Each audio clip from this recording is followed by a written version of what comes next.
Hola amigos, ¿cómo están? Buenas tardes, mi nombre es Nora Bar y los invito a compartir con todos nosotros, como hacemos todos los meses, una vez por mes, un cafecito hablando de ciencia. Recorremos los temas más diversos de la ciencia, desde los agujeros negros hasta la pandemia, los eclipses, en fin, los temas más variados. Pero hoy tenemos un café que va a versar sobre la salud de los océanos. Vieron que siempre que se habla de ecología nos preocupamos sobre la deforestación, sobre la contaminación, sobre el efecto de las ciudades, la contaminación del aire. Sin embargo, por lo menos a nosotros que vivimos en esta gran urbe y a muchos que viven lejos del océano, los océanos parecen algo así tan vasto, tan enorme, tan inabarcable, que parecieran estar a salvo de todo. Sin embargo, están enormemente amenazados, pero no están dentro del radar de nuestras preocupaciones. Y peor aún, en esta pandemia, cuando se habló de tantos casos en los que la naturaleza, al tener a la humanidad recluida en sus hogares, se había revitalizado, habían bajado los niveles de contaminación, por ejemplo, del aire, se habían visto animales silvestres ingresando a zonas urbanas, en fin, hubo distintos, mejoraron los canales de Venecia porque había menos turismo, y uno dice, bueno, evidentemente las cosas eh, es, mejoraron en algún sentido, por lo menos en ese aspecto. Sin embargo, para los océanos, no sé si mejoraron, porque los océanos son como el reservorio de todos estos plásticos descartables, microplásticos, objetos descartables, que en la pandemia se multiplicaron justamente por las necesidades higiénicas. Probablemente, todavía eso no está medido, este sea otro impacto en los océanos. Un reservorio de vida silvestre, como decíamos, crecientemente amenazado. Bueno, para hablar de todas estas cosas, de lo que sabemos y de lo que no sabemos, hoy tenemos dos invitados de lujo y que están absolutamente enfocados en estos temas y van a poder justamente llevarnos de la mano a explorar a esa fuente de fascinación, ya sea como turistas, como también para los investigadores que todavía siguen encontrando vastas áreas del océano con misterios y con preguntas por responder. Son los doctores, el doctor Jorge Marcovecchio, investigador superior del CONICET, en el Instituto Argentino de Oceanografía, académico correspondiente de la Academia Nacional de Ciencias Exactas, Físicas y Naturales y profesor de la UTN y de la UFASTA en Mar del Plata. Es especialista en oceanografía química. Hola Jorge, ¿cómo te va? ¿Qué tal? ¿Qué tal, Nora? ¿Cómo estás? Buenas tardes, un placer estar con ustedes hoy y compartir este café. Eso, vamos a hacer un café así a la distancia, como hacemos todo ahora, Bien, bien, en forma virtual. exactamente. Y tenemos también a la licenciada Verónica García, especialista en ecosistemas marinos y pesca sustentable y coordinadora del proyecto de basura marina de la Fundación Vida Silvestre Argentina. Hola Verónica, ¿cómo estás? Muchas gracias por acompañarnos. No, gracias a ustedes por invitarnos. Hola, Jorge. ¿Qué tal, Vero? ¿Cómo estás? Bueno, no quiero empezar el café sin presentar, por supuesto, a los organizadores del café, que son nada menos que la Academia Nacional de Ciencias Exactas, Físicas y Naturales y el Centro Cultural de la Ciencia. Gracias a ellos podemos hacer estas reuniones informales, mensuales, para hablar con algunos de las protagonistas que llevan adelante la ciencia sobre estos temas en el país. Y vamos a empezar hoy en particular, tenemos algo un poquito distinto. Le vamos a pedir a Jorge, que tiene una presentación, que nos haga una introducción al tema. ¿Cómo están nuestros océanos? ¿De qué estamos hablando cuando hablamos de océanos y de contaminación? Ok. Yo voy a pedirles un segundito para compartir simplemente algunas imágenes. No es una presentación formal, pero en esas imágenes lo que vamos a charlar es justamente qué estamos haciendo hoy con nuestros océanos. Y vos, Nora, comentaste una cosa que es central en este tema.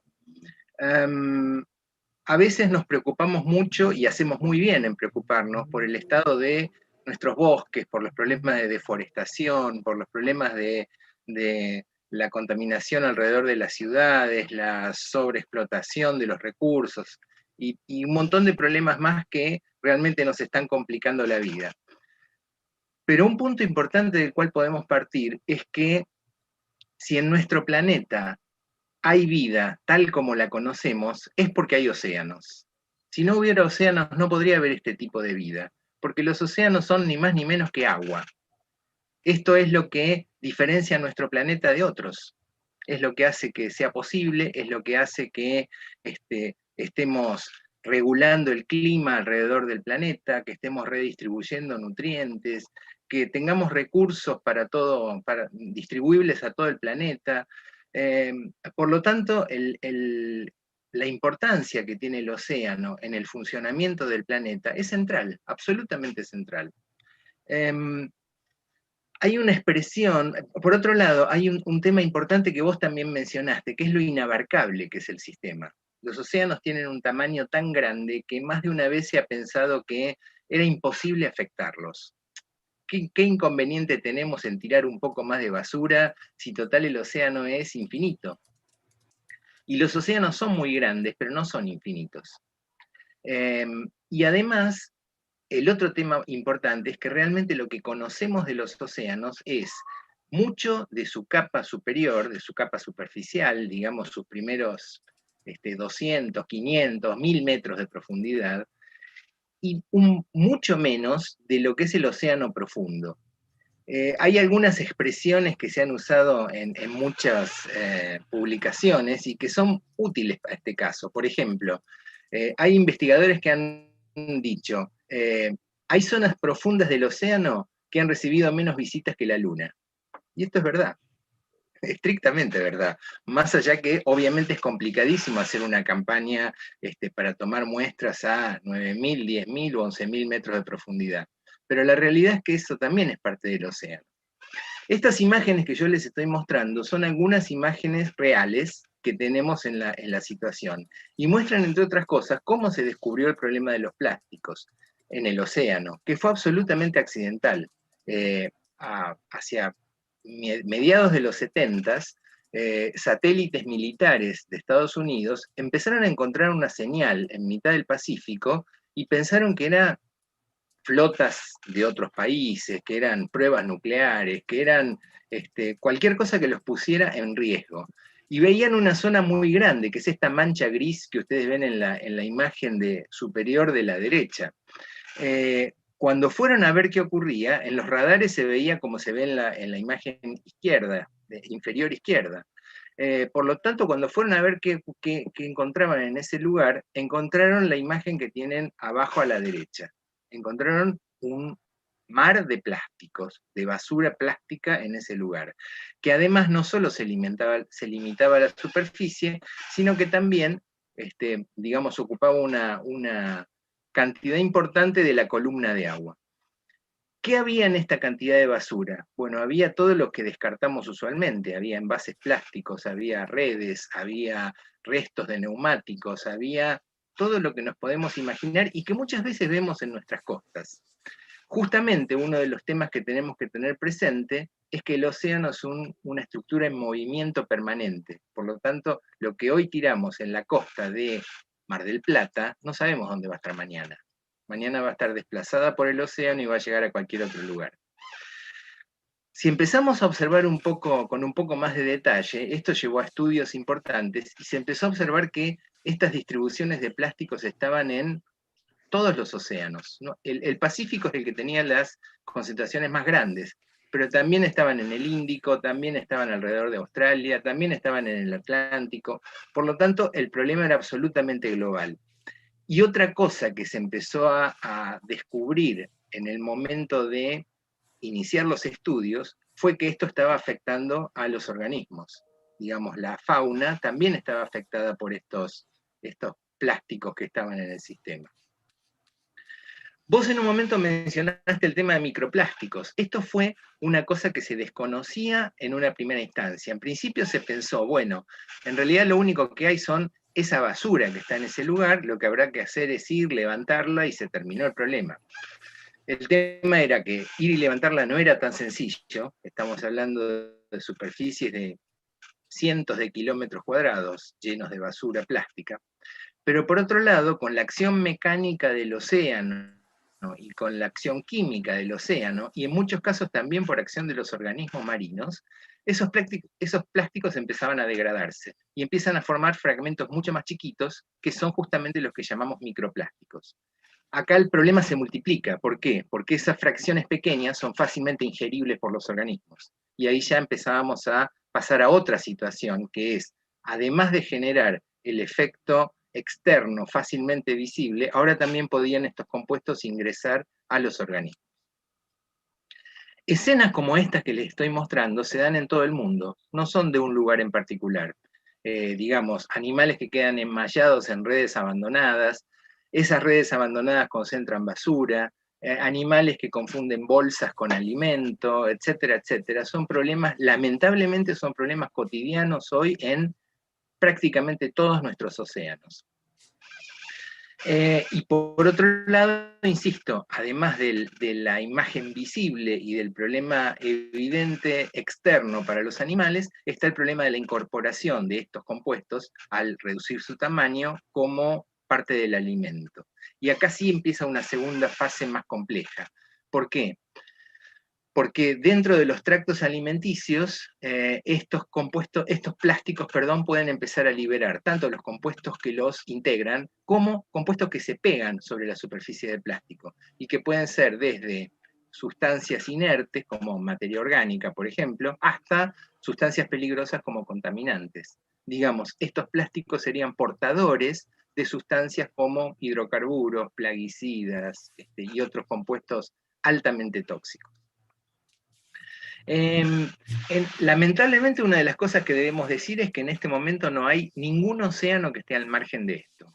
Todos los océanos del mundo están afectados por este problema en distintas medidas, digamos, algunos de manera mucho más intensa. Las mediciones que se han observado son que el área asiática del Pacífico es la más afectada, pero eso no significa que los otros lugares del planeta no tengan una afectación realmente destacable. Como para mostrarles una ligera imagen de esto, el mapa que ven ustedes abajo a la izquierda, a la derecha, perdón, es un mapa del Ártico con toda la distribución de microplásticos que se ha encontrado en el Ártico. Este es un punto importante, ¿por qué? Porque en ese lugar no hay grandes ciudades, no hay lugares que estén descartando basura a granel como podríamos hacer en los lugares donde las ciudades están sobre la costa. Eso significa que todo lo que se están descartando en otros lugares, el océano los está transportando a enormes distancias. Cuando se toma en cuenta este tema de los microplásticos, entramos a un problema diferente, porque esto significa ya que no solo a través del alimento pueden incorporarse a los organismos, sino que pueden transferirse de un organismo a otro, incluido nosotros, que somos los que consumimos productos de origen marino, pescados, mariscos, etcétera, y que perfectamente pueden estar portando este tipo de compuestos cuando llegan a nuestra mesa. También es verdad que no hay límites en la distribución. Digamos, una situación que se suele comentar, quien quiere justificar esta condición, si es que hay alguien que quiera hacerlo, es, bueno, en realidad estas cosas se están tirando en la costa, no estamos generando tanto problema. Pero insisto, desde la costa llegan al mar abierto y además, una vez que empiezan a tener desgaste, empiezan a cargarse de organismos y aumenta su peso, etc., empiezan a hundirse y pueden llegar hasta el fondo del océano. Se han encontrado plásticos en el océano profundo, por lo tanto, eso muestra que no tenemos límites en la distribución de lo que estamos haciendo. Y esos microplásticos, que parecía que eran la última chance, y que para un pez, por ejemplo, son del mismo tamaño que puede ser un camarón o cualquiera de los organismos que son su alimento, por lo tanto incorporarlo es muy normal para cualquiera de ellos, genera una enorme cantidad de problemas. Pero hoy también sabemos que estos microplásticos también se siguen degradando y generan una nueva condición de compuestos que hemos llamado nanoplásticos, que son mucho más pequeños y que ya pueden fijarse en los tejidos y quedar fijos en ellos, con lo cual los daños pueden empezar a ser permanentes. Las distribuciones de estos compuestos ocurren a partir del movimiento de las corrientes marinas, que son, afortunadamente para nosotros, son de movimiento constante y están transportando tanto materia como energía de una punta a otra del planeta de manera permanente, también están redistribuyendo estos compuestos. Esto hace que a veces se encuentren muchos de estos compuestos en lugares donde las fuentes no están muy próximas, es más, en lugares muy lejanos. Por ejemplo, ese giro que les estoy mostrando en ese lugar, que es el giro central del Pacífico, tiene una distancia aproximada de 7.000 kilómetros de punta a punta y unos 5.500 kilómetros en lo ancho. Sin embargo, la basura está circulando a lo largo de ese giro permanentemente. Eso quiere decir que basura descartada, por ejemplo, en Los Ángeles, podría estar en Tokio en una semana, y podría estar en Indonesia en 5 días más, y podría estar en Australia en 4 días más tarde, y podría estar en Antártida en poco tiempo. Entonces, este es el concepto central que tenemos que tener presente. No vivimos en un sistema estanco, no podemos tirar lo que nos dé la gana, ni podemos hacer lo que nos dé la gana porque pensamos que la cosa va a estar bien, porque el funcionamiento del planeta es integrado y afortunadamente, por otro lado, para nosotros, es continuo en su movimiento. Hay un montón de reacciones frente a esto, que esto es una buena respuesta, digamos. Esta imagen que les estoy mostrando son muchísimas acciones que se están llevando adelante en ciudades costeras de Argentina para mejorar esta condición. Y esto es un punto importante. Ahora, en realidad la condición ideal sería: no necesitamos limpiar ninguna playa porque no ensuciamos las playas. Este sería el punto sobre el cual creo que todos vamos a generar un consenso. Por supuesto que puede sonar un poco más utópico, pero en realidad, cuando lo pensamos, todos los problemas de contaminación son problemas que tienen un núcleo central que es absolutamente cultural. Pero particularmente es un problema que es absolutamente cultural. Pensemos que el 90% del inconveniente que están generando los plásticos se produce por nuestra cultura y nuestro consumismo, nuestra forma de consumo. El consumo de lo descartable, el consumo de lo que todo se utiliza una sola vez y se tira al diablo, es lo que nos está llevando a situaciones como esta. Entonces, me parece que en nuestro café podríamos discutir un poco sobre este tipo de cosas, porque me parece que esto, además de un tema científico súper interesante y que estamos llevando adelante con mucha pasión y con buenos resultados, tiene otra pata social que, si no la llevamos adelante, va a ser, simplemente nos vamos a quedar amontonando un montón de conocimiento, pero la bajada de ese conocimiento va a ser muy compleja. Bueno, muchísimas gracias, Jorge. La verdad, ¿qué te puedo decir? Es choqueante lo que mostraste. Es realmente choqueante. Se me ocurre preguntarte algo así, como estamos en un café, me doy el lujo de preguntarte cosas que pueden parecer un poco ingenuas, pero ¿por qué se juntó todo el plástico en semejante isla? Porque es cierto, hay acumulaciones en otros lugares, pero que se haya juntado justo en ese lugar una cantidad de esas dimensiones desafía nuestra intuición, porque realmente es inaudito, es una cosa, ver esa mancha, las dimensiones de esa mancha adquieren proporciones continentales, realmente es impresionante. ¿Se sabe por qué? Sí, ¿Solamente sí. por las corrientes o hay alguna otra razón? Es por un efecto oceanográfico muy claro. Les pido que hagan un poco de uso de su imaginación e imaginen cómo son las formas del planeta. Los bordes de los continentes son como los bordes de una palangana, y de ahí comienzan a ir hacia abajo. Esto hace que cuando el agua circule por los bordes, pero vaya generando un vórtice hacia el centro.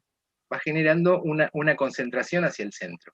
Por lo tanto, a pesar que las fuentes estén muy lejos, es normal que las grandes concentraciones de basura marina, incluidos los plásticos, estén en el centro de los océanos, porque la convergencia de las corrientes los lleva hacia esos lugares.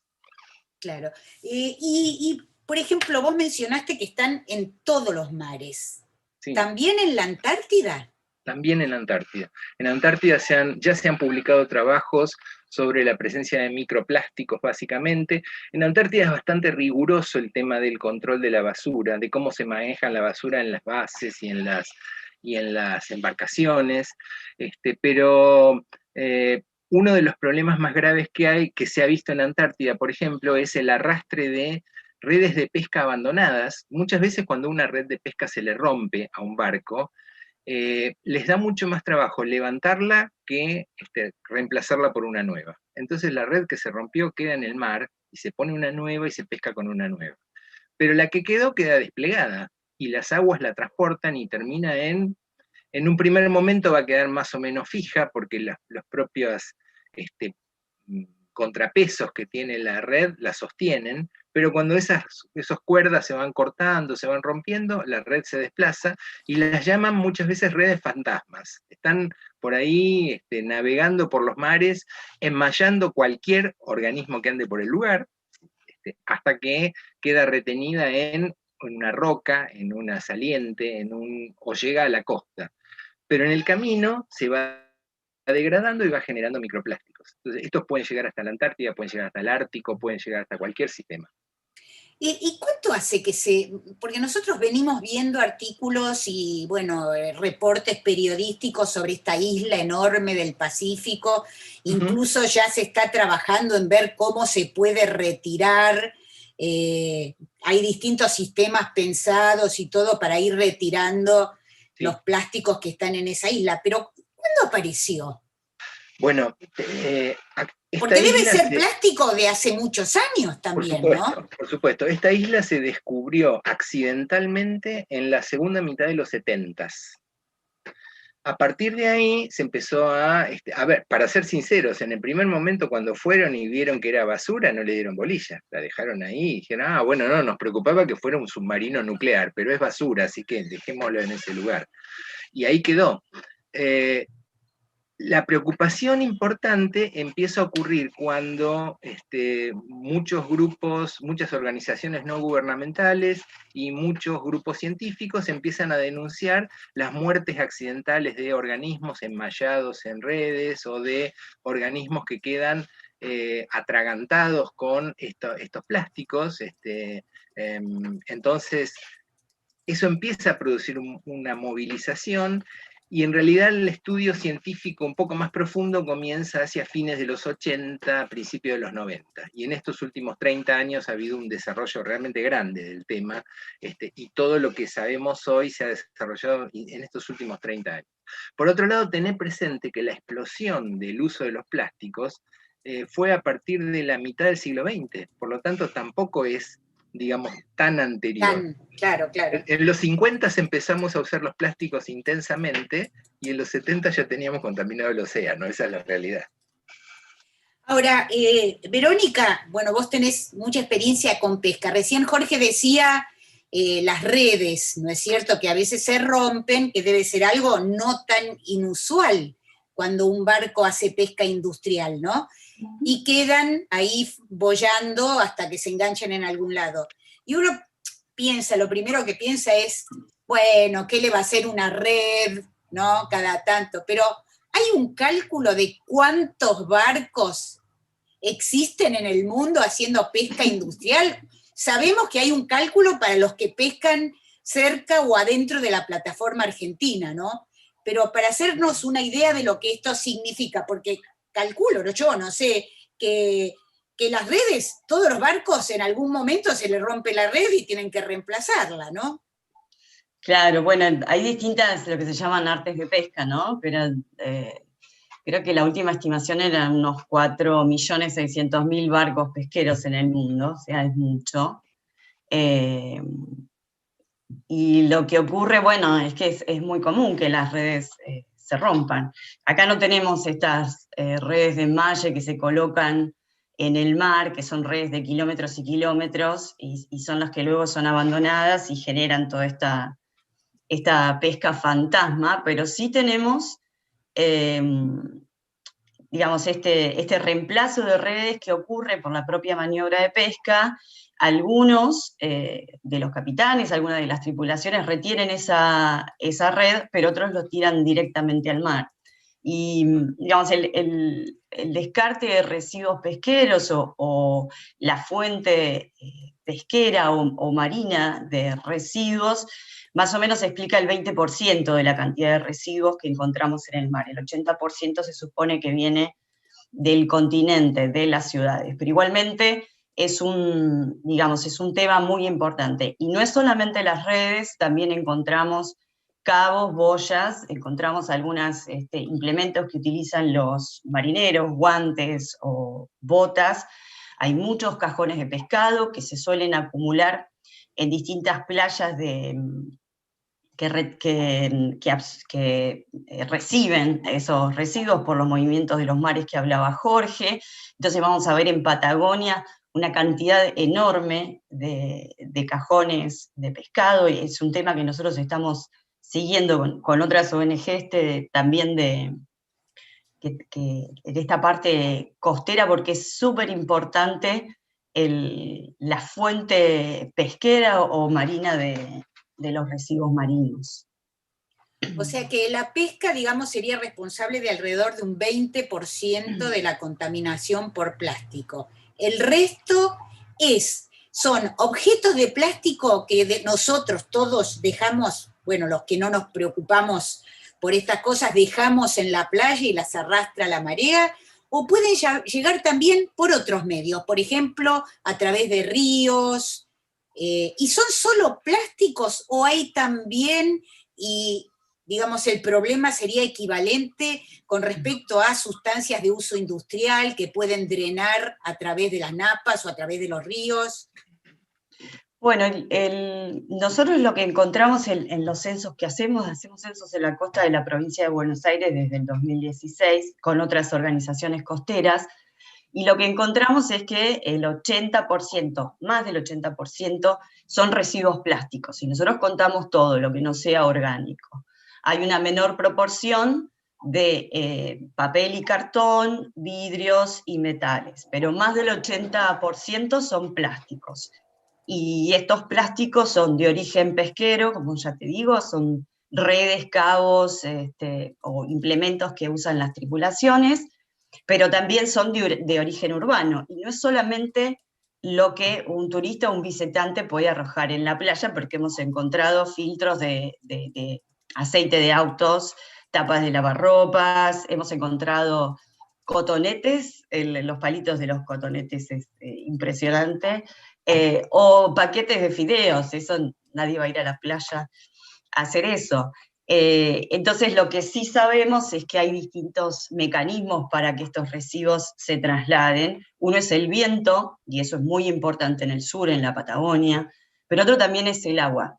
Y el agua es a través de los arroyos, a través de los ríos, que son fuentes importantísimas de contaminación en los mares, y también de los pluviales. Y los pluviales son esas tuberías, esos caños que están por debajo de la ciudad, y lo que hacen es drenar todo el agua de tormenta para evitar que las ciudades se aneguen. Entonces, si estos pluviales no tienen tratamiento de retención de sólidos, como encontramos en Mar del Plata, que las playas tienen todos los residuos de la vía pública, o terminan directamente en el mar, que eso es peor. Es impresionante, digamos, y acá hay una pregunta ya del público que me parece muy interesante, porque cuando a uno se le incendia, como estuvo ocurriendo recién, en todo el país se le incendian los bosques, se le incendian los humedales, y están al lado de un pueblo, de una ciudad, al lado de su propia casa, bueno, inmediatamente tiene que reaccionar. Pero si esto ocurre en el medio del océano, o en el océano donde uno no lo percibe, digamos, ocurre lo mismo que además ni siquiera está a veces dentro de la propia jurisdicción de los países, ¿no? Porque cada país tiene jurisdicción sobre su plataforma submarina, pero después queda una vastedad enorme que es propiedad de la humanidad. Y lamentablemente lo que es de todos parece, como dice el dicho, no es de nadie, que es lo mismo que ocurre con el clima. Como es de todos, nadie se hace responsable, ¿no? Y aquí pregunta alguien en el público, ¿existen acciones concretas mediante los organismos multilaterales para organizar políticas que promuevan seriamente el saneamiento prioritario de los océanos? Sí, existen, pero justamente parten de organismos multilaterales, digamos, las cosas que nos propone Naciones Unidas, las cosas que nos proponen los grupos como puede ser Mercosur o como puede ser cualquier asociación regional, el grupo del Tratado del Pacífico Norte, etc. Esas organizaciones multilaterales lo que hacen son recomendaciones fundamentadas, pero después las políticas las tienen que implementar los países. En situaciones particulares como la que vos decías, ligada a la de la isla de plástico, por ejemplo, que efectivamente como están en el medio del océano, en realidad las más perjudicadas son unas pobres islitas pequeñas que hay en esos lugares, que son unos países con 500 habitantes o 1000 habitantes, obviamente no podemos esperar que esas islitas sean los que hagan la limpieza. Pero, por ejemplo, en el caso del Pacífico, los países del Pacífico Norte son los que están comenzando a implementar este programa conjunto del que vos mencionabas hace un rato, que tiene una complicación, porque al principio dijeron, bueno, esto va a costar tantos miles de millones de dólares, porque vamos a tener que sacar toda esta basura, etcétera, pero estaban considerando el tema de la basura superficial. Cuando vieron que iba también para abajo y que tiene una profundidad considerable y que la limpieza tiene que ser más integrada, el número se les multiplicó por mucho. Ahora, pensá que en ese conjunto de países está, por ejemplo, Estados Unidos, Canadá, Japón, China, Corea, son países muy poderosos económicamente que pueden hacer aportes adecuados como para protegerse a sí mismos, además, porque no es que están haciendo filantropía para la humanidad, están protegiendo su propia condición. Ahora, ¿qué pasa, por ejemplo, cuando esta situación ocurre en el Índico y el dinero lo tienen que poner los países de África, lo tiene que poner India y lo tiene que poner las islas que están en el Índico? ¿O qué pasa si el dinero lo tiene que poner, por ejemplo, en el Atlántico Sur, Argentina, Brasil y Sudáfrica? La condición no es la misma, obviamente. Hay una asimetría como en tantos otros temas ambientales que la asimetría es supermarcada. Entonces, respondiendo concretamente a la pregunta, sí hay políticas sugeridas por los organismos multilaterales, algunos países lo han tomado muy en serio y otros países no tanto. Yo les puedo contar una anécdota personal que me tocó hace relativamente poco tiempo. Yo en el 2019 tuve el orgullo de representar a la Academia Nacional de Ciencias en el S20 que se hizo en Japón. Y el S20 trataba sobre los conflictos en los océanos ese año. Y básicamente tenía 3 temas centrales, que eran la sobrepesca, el tema de cambio climático y la contaminación por microplásticos. Del S20 salió un documento muy fuerte que Japón lo tomó como propio, lo llevó al G20 que se hizo en Osaka en julio, y de ahí salieron algunas políticas. Ustedes saben, o probablemente conocen a través de documentales o de lo que sea, y a lo mejor han tenido la suerte de verlo personalmente, que Japón es el país de el descartable. Digamos, la gente compra una comida y termina de comer y descarta su cubierto, su plato, su todo. Bueno, a partir de la segunda mitad del 2019, tienen 3 leyes nuevas que prohíben los utensilios de uso único, que tienden a la reutilización y al reciclado de todos los materiales, y están trabajando muy fuerte en eso. Entonces, con esto les quiero decir, hay países que tienen respuesta rápida a los problemas y tienen también capacidad para hacerlo. Otros se mueven mucho más despacio, aun cuando tengan buenas intenciones, pero sus movimientos son mucho más paquidérmicos. Y mira, acá hay otra pregunta del público que vos te adelantaste, porque dices, ¿se está haciendo algún proceso de descontaminación en ese lugar del Pacífico y quién lo haría? Que es lo que acabas de mencionar. Pero Sí. con respecto a tecnologías, digamos, ¿cómo sería la manera de retirar todos esos plásticos y dónde los pones después? Porque bueno, cubrirían varios países. Que te diría que el problema de sacarlos es muy complejo, pero el qué hacemos después con eso es mucho más complejo todavía. Hay muchos desarrollos tecnológicos que están trabajando en esto. El problema es que estamos hablando de compuestos absolutamente extraños a los sistemas naturales. Por lo tanto, no son cosas que uno puede sacar y decir, cuando se degrade, yo esto los utilizo para abonar los suelos, los utilizo para... No, no puedo utilizarlos para nada de eso porque son compuestos ajenos al sistema. Hasta donde yo sé, no hay una solución tecnológica que cierre absolutamente hoy. Hay buenas aproximaciones, hay lugares donde con algunos productos se está intentando, por ejemplo, generar polímeros que sirvan para otro tipo de utilizaciones y que tengan una degradación asegurada en tiempos más cortos, pero digamos, prometer soluciones es un poco complejo en esto. Y vuelvo a insistir en lo mismo. A veces algunos países pueden tener soluciones mucho más rápidas que otros. Y Verónica, ustedes que trabajan tanto, no solo, digamos, en remediar, sino en tratar de evitar que se produzcan los problemas desde el principio, ¿no? ¿Hay algún tipo de balance de la contaminación que está liberando nuestro país al mar, a los océanos?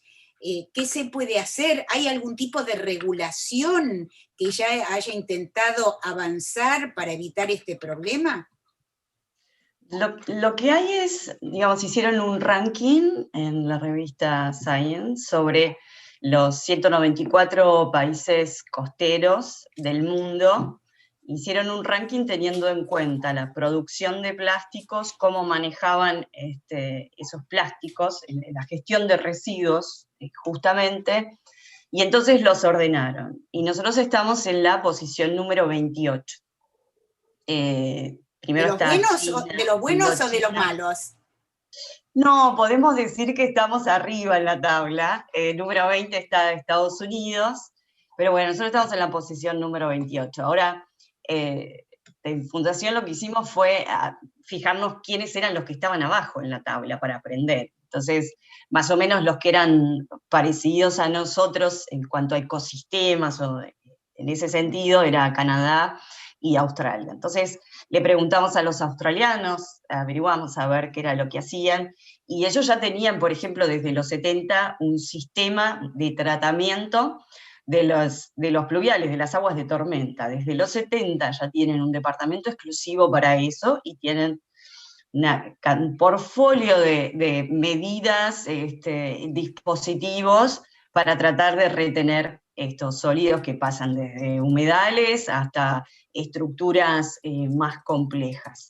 Y después tienen digamos, una política pública de educación y concientización, de programas, sobre todo en las ciudades costeras, que es muy importante. Entonces, ya no necesitan invertir demasiados recursos, digo, a nivel municipal para la gestión de residuos, porque tienen una ciudadanía muy consciente.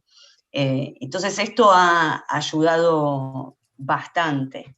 Y un poco eso fue lo que hicimos para averiguar a ver qué era lo que hacía. Pero estamos número 28 y tiene mucho que ver, creo yo, con el sistema de gestión de los residuos y sobre todo en las ciudades costeras, cada ciudad de la costa de la provincia de Buenos Aires tiene un manejo diferente de los residuos. Entonces, un visitante no sabe demasiado qué hacer. Tengo que separar en mi casa, tengo que llevar un punto verde, no hay nada, no lo sabemos. Y eso es importante poder articular entre todos los municipios y articular también la gestión de los residuos. Algunos municipios tienen pocos habitantes, entonces no pueden tener plantas de reciclado, sistemas más complejos. Entonces una articulación entre ellos sería muy importante.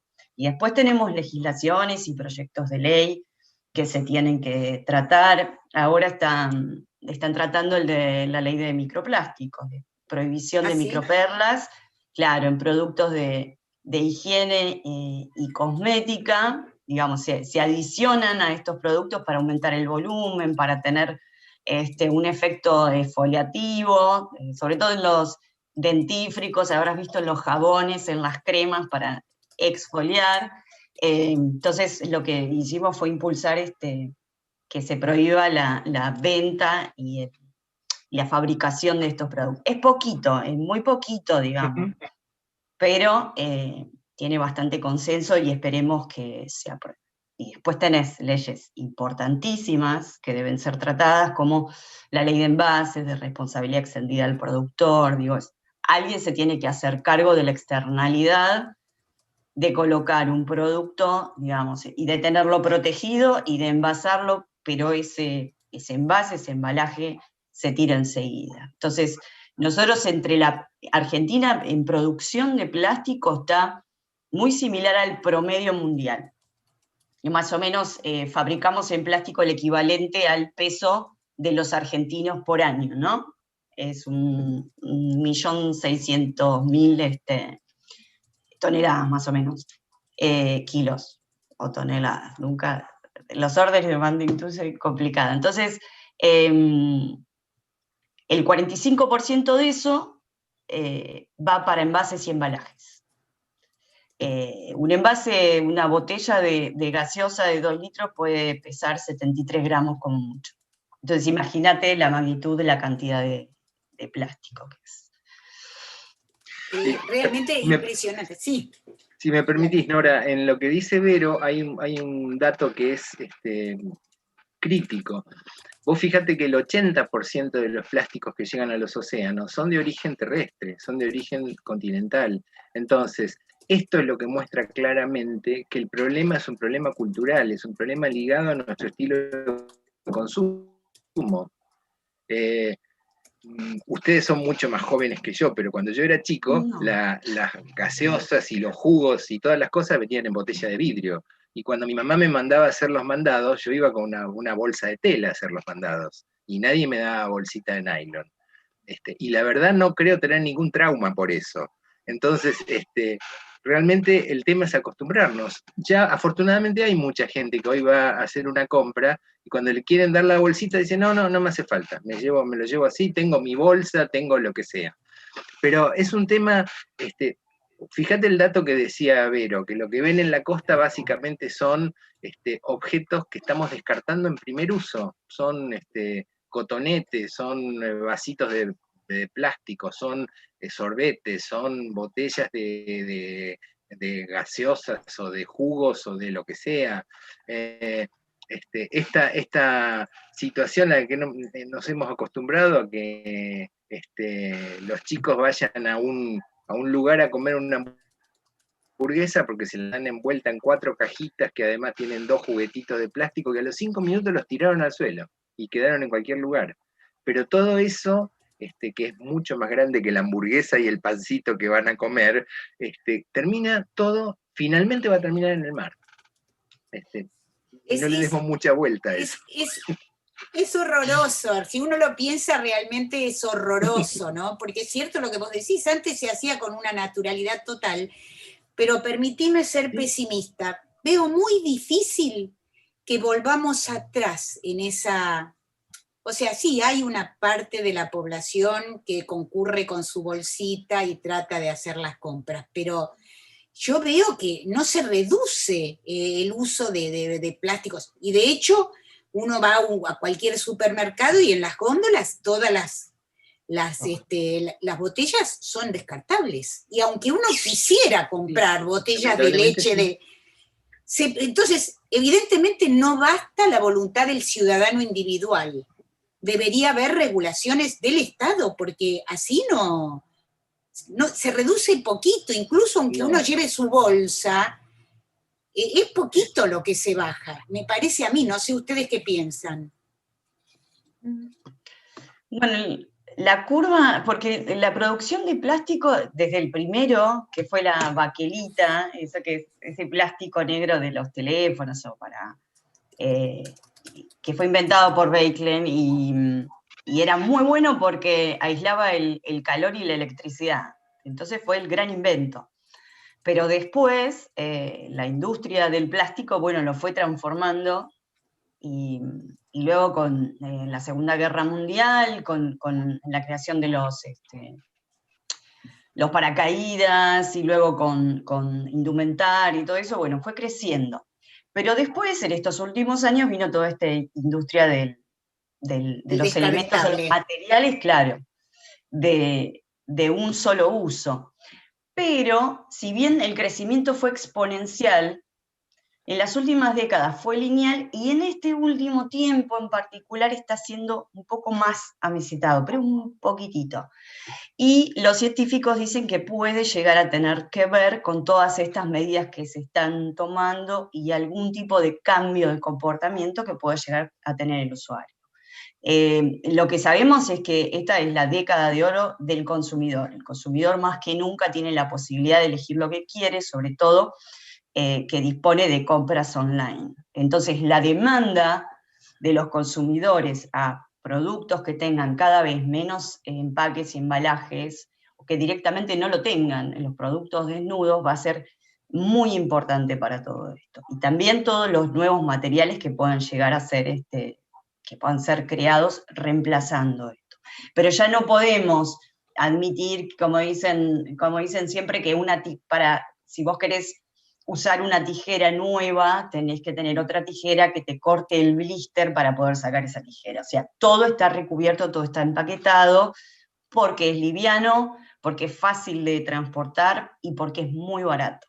Entonces todos tenemos que acomodarnos a esta nueva situación. Es un problema que creamos todos, pero todos tenemos la solución. Y me parece que creo que es el primer problema ambiental que estamos todos de acuerdo que existe. Que otras veces la ciencia ha tenido que llevar muchos años y décadas demostrando que hay un problema, digo, el cambio climático, la capa de ozono, ese tipo de cosas. Claro. Yo no sé ustedes, pero yo tuve la suerte el otro día buscando en Netflix, me encontré con el documental de Richard Attenborough sobre los océanos, ¿no? Bueno, me quedé con la boca abierta, pasmada, porque esas imágenes que uno no sueña, porque como digo, ¿no? Se habla mucho más sobre los ecosistemas terrestres que sobre los océanos. Pero allí él habla de extinción de muchas especies oceánicas.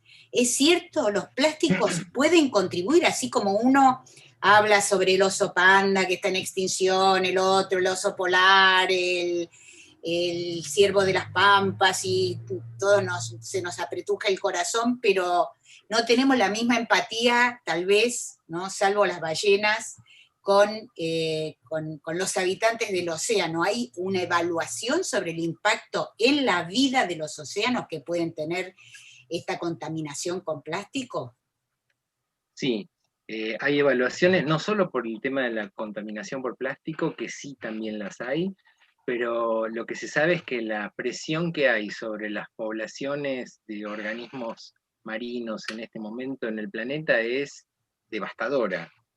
La sobrepesca es probablemente uno de los peores problemas ambientales que tenemos en el planeta.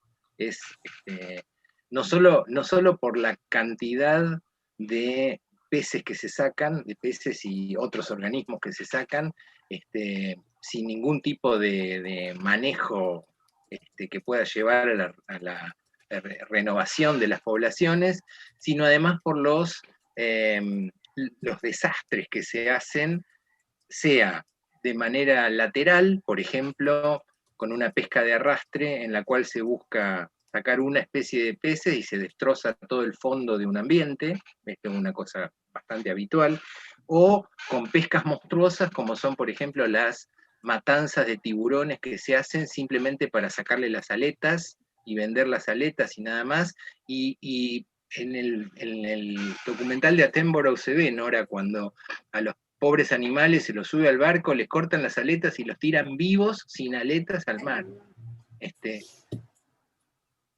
Es atroz, verdaderamente, y uno no puede concebir, claro, no puede concebir que la especie humana, más allá de, porque una cosa es, digamos, depredar para abastecer las necesidades de alimento, pero esto ya no es. No. Esto ya es otra cosa que no tiene que ver con abastecer las necesidades de alimento, ¿no? Así que... Después hay especies que, las que nosotros muchas veces en ciencia llamamos especies paradigmáticas, las que tienen una llegada grande a la población. Vos hablaste del panda hace un ratito. Probablemente los pandas del océano sean las ballenas o los delfines. Entonces, fíjate que, por ejemplo, las matanzas de ballenas pudieron detenerse gracias a la presión de la gente, porque la gente en muchos países reaccionó contra eso. La de los delfines lo mismo, los delfines eran enmallados incidentalmente en la pesca del atún, y nosotros no nos enteramos porque la verdad nosotros en Argentina no somos muy consumidores de este tipo de productos. Pero en Europa hubo una campaña masiva para no comprar más marcas de atunes de latas de atún que vinieran con una pesca de este tipo. Y las empresas rápidamente encontraron formas de pescar sin molestar a los delfines. Entonces quiere decir que no es imposible, hace falta la presión. Respecto a lo que vos comentás del punto, del concepto que vierte Attenborough, yo creo que no es posible decir efectivamente sí está pasando, pero estamos camino a eso, no tengo dudas, porque estamos haciendo convergir 50 desastres simultáneamente. Lo que estamos haciendo es abrir la caja de Pandora, y se están liberando todos los males simultáneamente. Digamos, cuando vos ves que estamos afectando el clima, estamos afectando los océanos, estamos sobreexplotando los suelos, estamos terminando con las poblaciones por sobreexplotación, estamos generando un proceso de megaminería que está llevando a situaciones críticas, estamos contaminando el agua, que es el único producto no reemplazable que tenemos en el planeta. ¡Wow! La suma de todo eso nos lleva a un punto crítico. También me parece que es ser muy poco observadores de la realidad y muy poco críticos con nosotros mismos. Nosotros somos una especie muy vulnerable, porque vos fíjate que hay muchas especies que ya han pasado por las 5 extinciones masivas anteriores y siguen acá. Nosotros no pasamos por ninguna. Entonces, si generamos este desastre, también podemos pensar que puede venir el escenario de un nuevo planeta sin nosotros. Porque hay muchas especies que van a saber cómo seguir adelante en medio de este caos, como pasó en las 5 anteriores. Pero nosotros no estoy seguro que lo sepamos. No, la verdad que no. Y acá llega una pregunta del público. ¿Se investigan procesos físicos o químicos de degradación de los plásticos?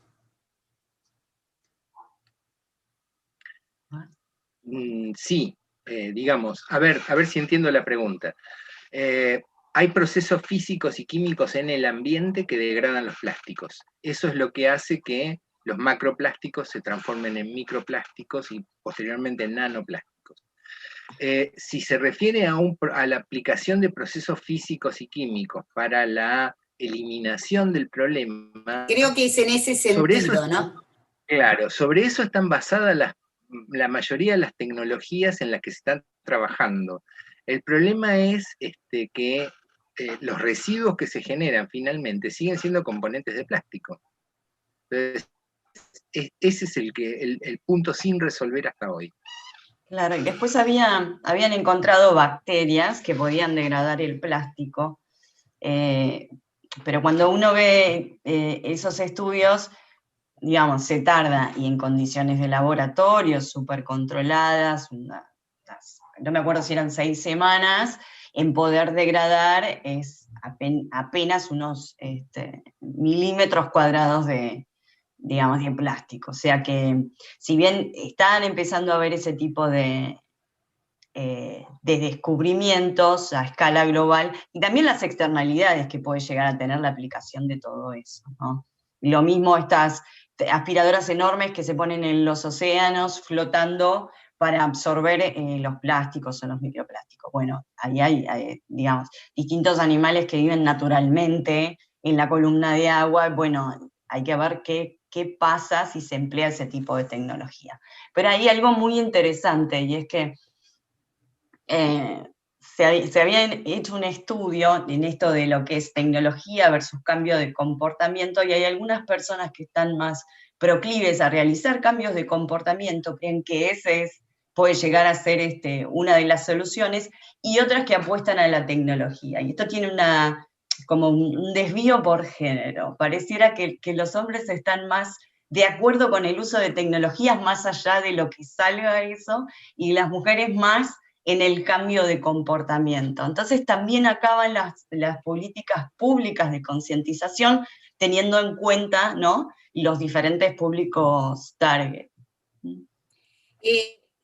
Con respecto a reemplazar los plásticos por otros materiales, si reemplazamos los plásticos, como ocurre, por ejemplo, en los supermercados, por papel, ¿no estamos poniendo en riesgo los bosques? Porque sabemos que la pulpa de papel se obtiene de los árboles, ¿no? A ver, ¿estamos en un callejón sin salida o cómo se hace? En realidad, lo que hay que tener presente es que la mayoría, el 95% de los árboles de los bosques y las selvas no sirven para hacer papel. El papel, los árboles para papel se plantan y son del tipo de eucaliptus, pinus, etcétera, pero no son árboles, digamos, uno no puede meterse a Amazonas a cortar eso para hacer papel con esos árboles, porque no le va a servir. La pasta, la pulpa que se prepara, no es adecuada para la generación de papel. De todas maneras, me podrías decir con toda razón, sí, bueno, está bien, pero para plantar los árboles de papel vas a necesitar lugar. Sí, seguramente, pero ahí sí podríamos jugar con la tecnología, y hay biotecnologías que permitirían producir árboles más rápidos en espacios más reducidos. Digamos, no sé si es la solución, pero es una ayuda importante. Hay también se habla de la utilización de otros tipos de productos, no papel, por ejemplo, derivados de bambú, que es una de las plantas que crece más rápido en el planeta, crece hasta 1 metro por día, por ejemplo, las cañas. Por lo tanto, son reemplazables muy rápidamente, es un cultivo sustentable, y hay muchos intentos en ese sentido. 1 metro por día. 1 metro por día, aunque parezca una locura, es verdad, es así.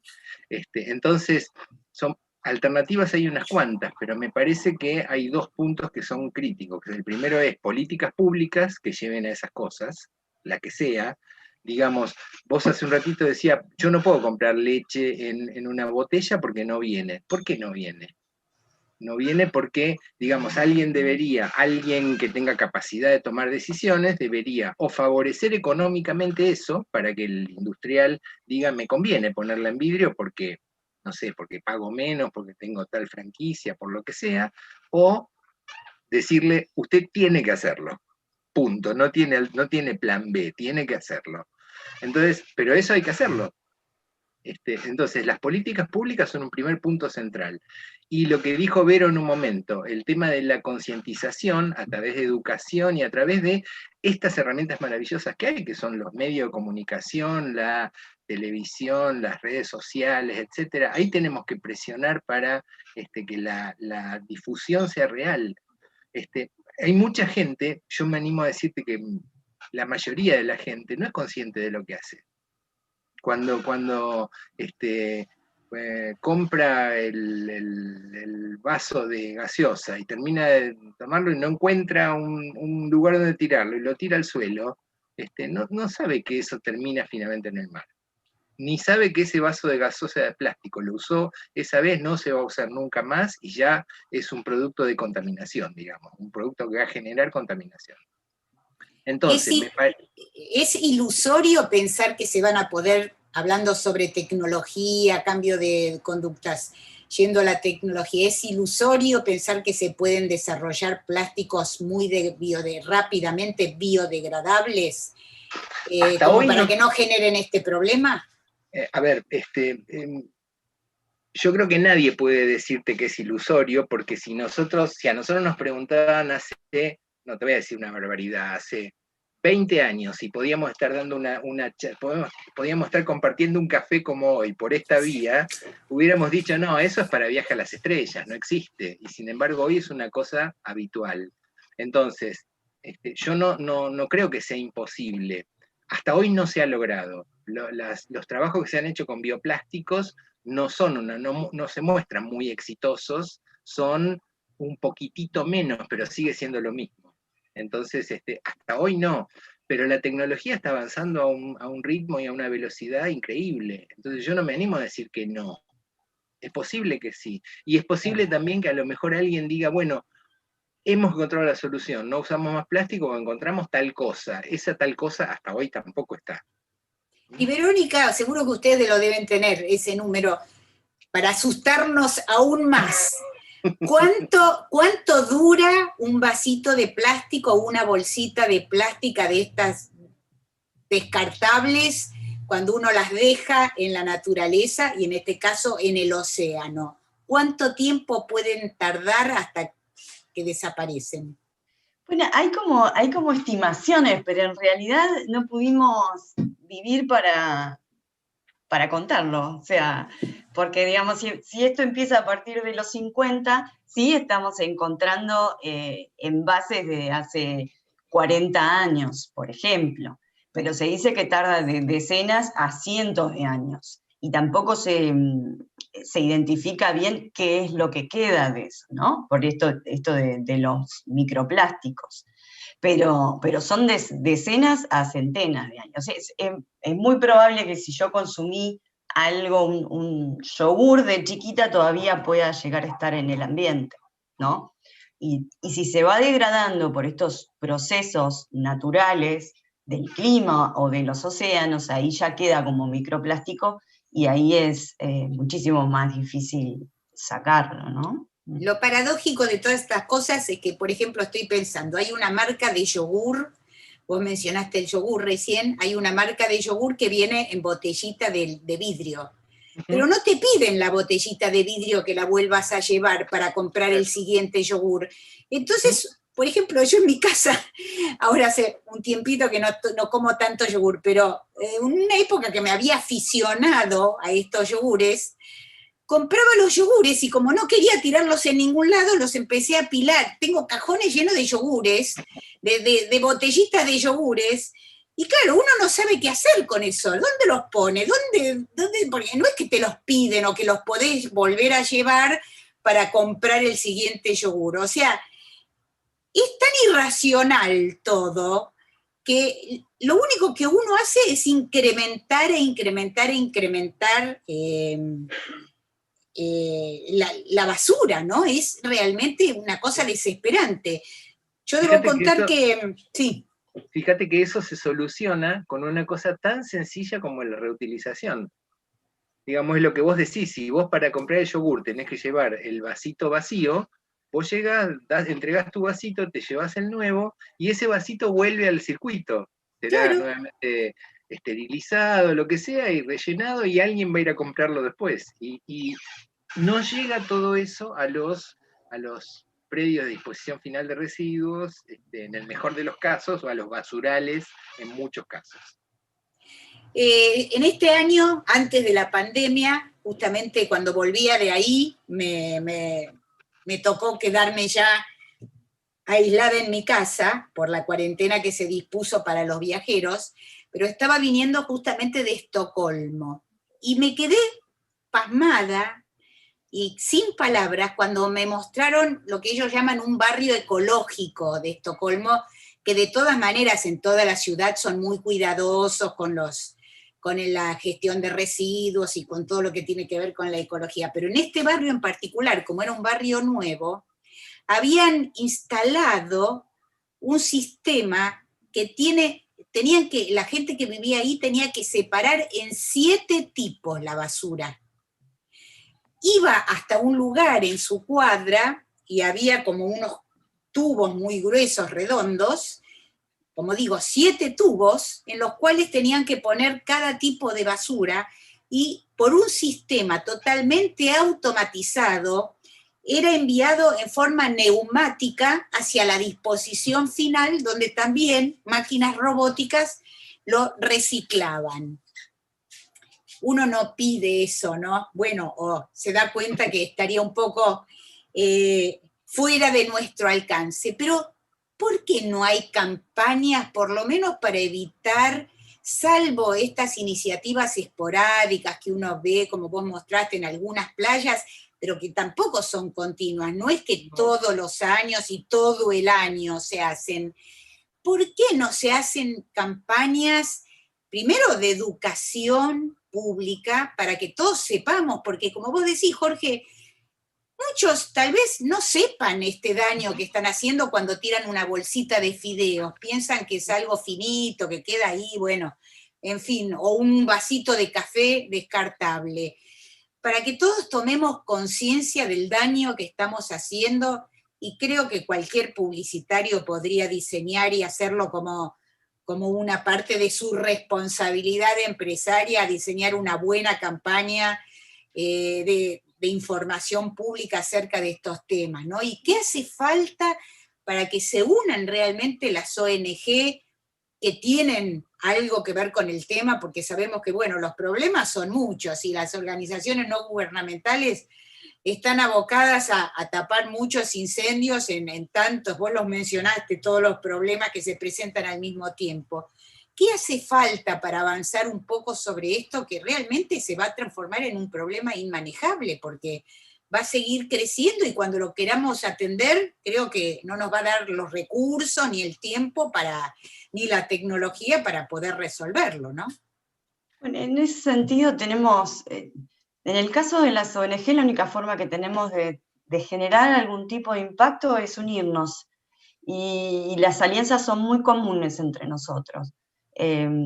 Pues ya te digo, estamos con las ONG del foro para lo que es basura de origen pesquero, las costeras locales para lo que son los censos de residuos y promover leyes, como la de los microplásticos, este es un conjunto de organizaciones, pero a mí me parece que lo fundamental y la campaña a dónde tendría que ir es a que el consumidor vea, identifique qué es lo que ocurre con su residuo una vez que sale de su casa. Digo, la historia no termina ahí.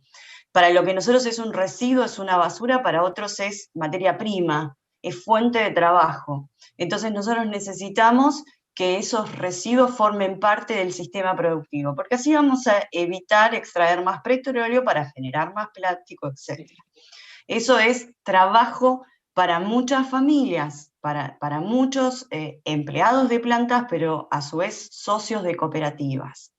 Entonces, están trabajando algunos en condiciones que son muy malas y con residuos que no están limpios, que se les mezclan con otro tipo de cosas. Entonces, cuando nosotros armamos esa bolsa de residuos y la ponemos afuera, tenemos que saber que hay alguien que la va a estar abriendo y va a tratar de aprovechar cada una de esas cosas. Entonces, lo primero es, si en tu ciudad tenés puntos verdes o contenedores, llevarlo ahí, llevarlo limpio y llevarlo bien.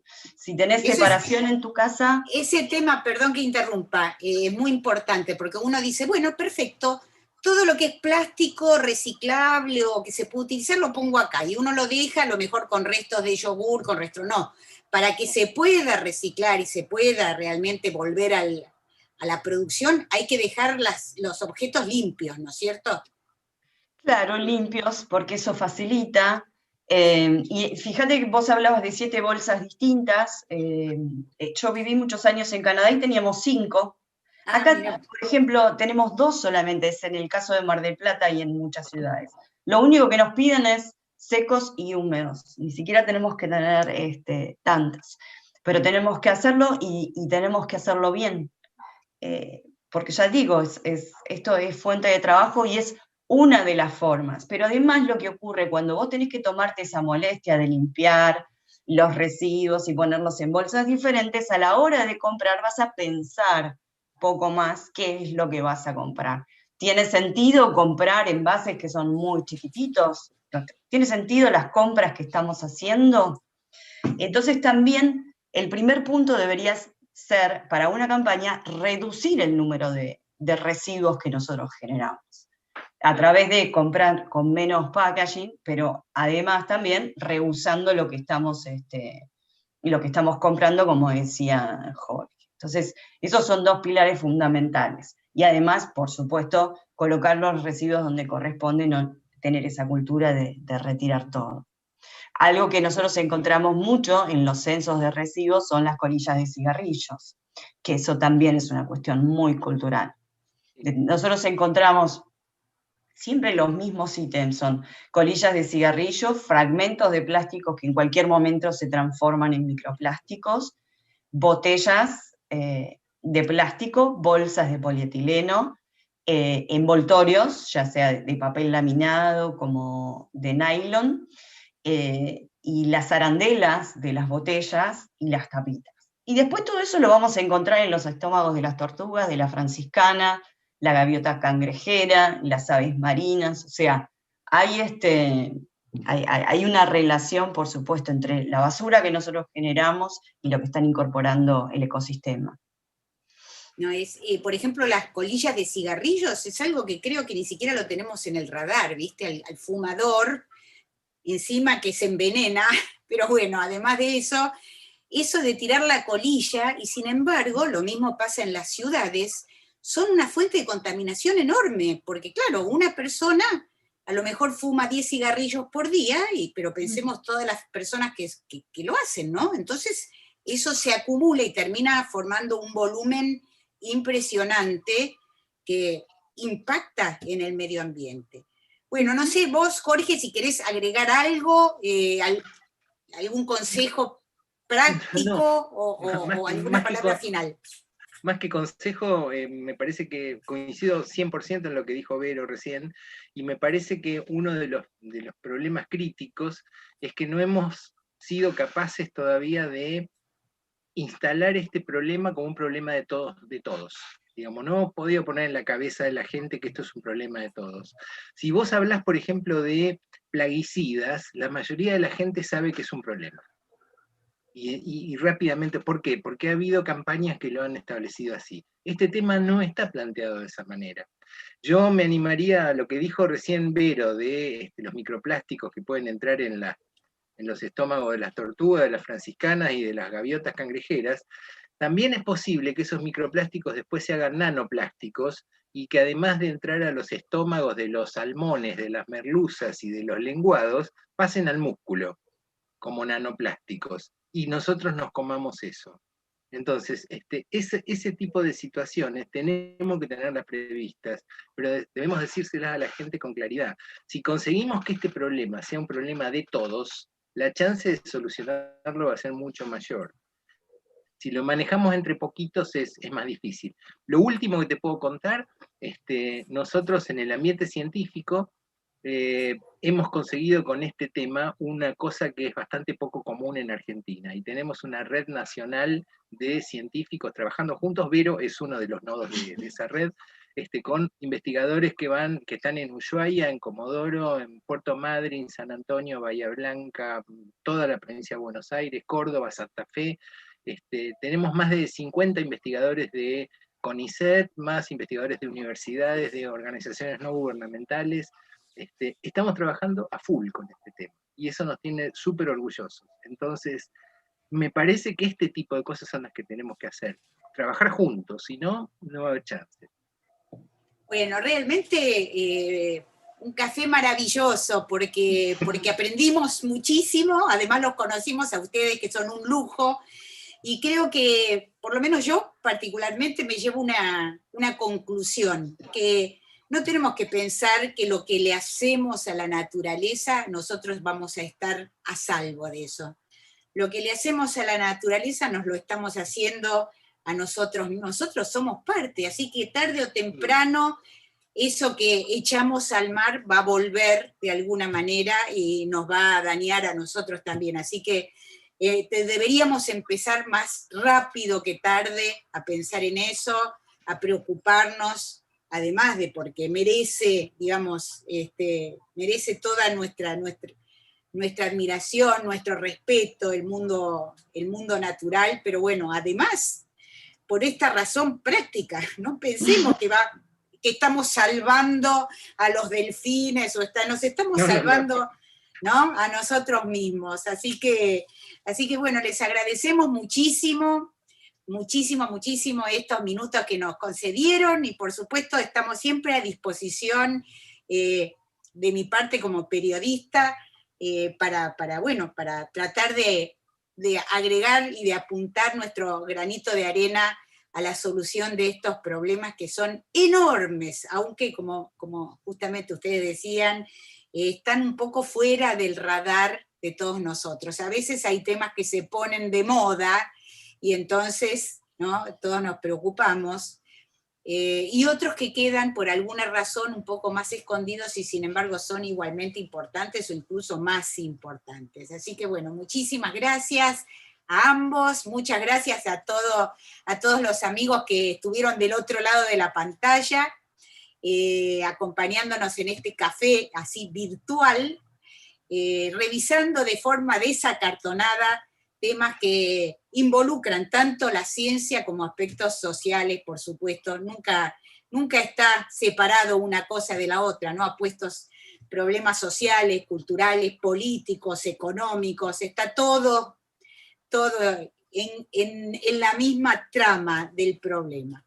Así que les mandamos un enorme beso a todos, muchísimas gracias, y muchas gracias a nuestros invitados de hoy, Jorge Marcovecchio, que es investigador superior del CONICET, trabaja en el Instituto Argentino de Oceanografía, es profesor de la UTN en Bahía Blanca y de la UFASTA en Mar del Plata, especialista en oceanografía química, y a Verónica García, que es especialista en ecosistemas marinos, pesca sustentable y coordinadora de proyectos de basura marina de la Fundación Vida Silvestre Argentina.